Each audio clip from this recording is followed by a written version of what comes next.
Assalamualaikum warahmatullahi wabarakatuh. Puji syukur mari kita panjatkan kepada kehadirat Allah Subhanahu wa Ta'ala. Shalawat serta salam tak lupa kita curahkan kepada junjungan kita Nabi Muhammad SAW. Tak lupa kepada keluarganya, para sahabatnya, hingga kita akhir zaman.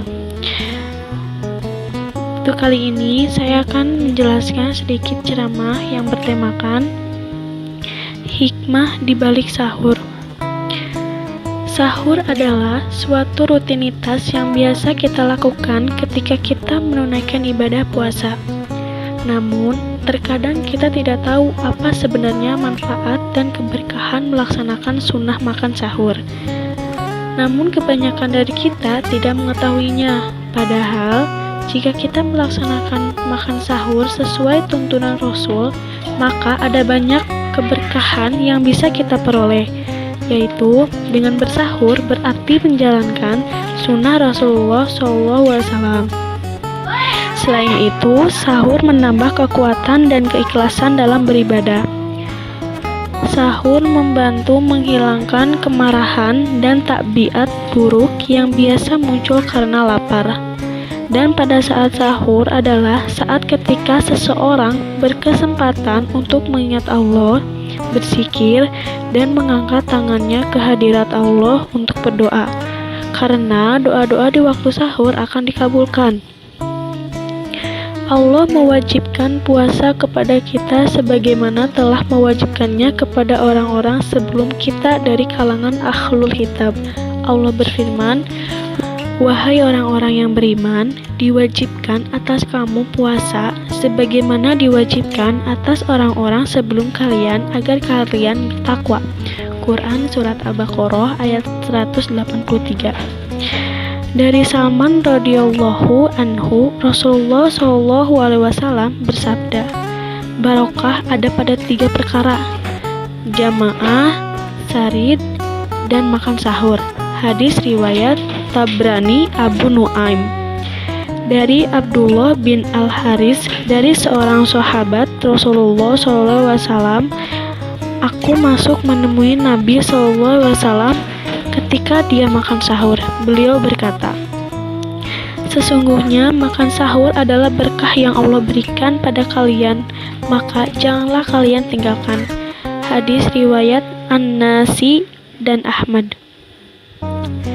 Keberadaan sahur sebagai barokah sangatlah jelas, karena dengan makan sahur berarti mengikuti sunnah, menumbuhkan semangat, serta meringankan beban yang berat bagi yang berpuasa. Dalam makan sahur juga menyelisihi ahlul kitab karena mereka tidak melakukan makan sahur. Oleh karena itu, Rasulullah SAW menamainya makan pagi yang diberkahi sebagaimana dalam 2 hadis Al-Irbad bin Sariyah dan Abi Darda radhiyallahu anhu. Marilah menuju makan pagi yang diberkahi, yakni sahur. Di waktu sahur, Allah dan malaikatnya bersolawat kepada orang-orang yang sahur. Dari Abu Sa'id Al-Khudri radhiyallahu anhu, Rasulullah SAW bersabda, "Sahur itu makanan yang barokah. Janganlah kalian meninggalkannya walaupun hanya meneguk seteguk air, karena Allah dan malaikatnya bersolawat kepada orang-orang yang sahur." Oleh sebab itu, seorang muslim hendaknya tidak menyia-nyiakan pahala yang besar dari Rabb yang Maha Pengasih. Dan sahurnya seorang mukmin yang paling afdol adalah kurma. Bersabda Rasulullah SAW, "Sebaik-baik sahurnya seorang mukmin adalah kurma." Hadis riwayat Abu Dawud, Ibnu Hibban, Baihaqi. Barang siapa yang tidak menemukan kurma, hendaknya bersungguh-sungguh untuk sahur, walau hanya dengan meneguk 1 teguk air, karena fadilah atau keutamaan yang disebutkan tadi, dan karena sabda Rasulullah SAW, "Makan sahurlah kalian walau dengan seteguk air." Disunnahkan mengakhirkan sahur sesaat sebelum fajar karena Nabi SAW Dan Zaid bin Sabit radhiyallahu anhu melakukan sahur.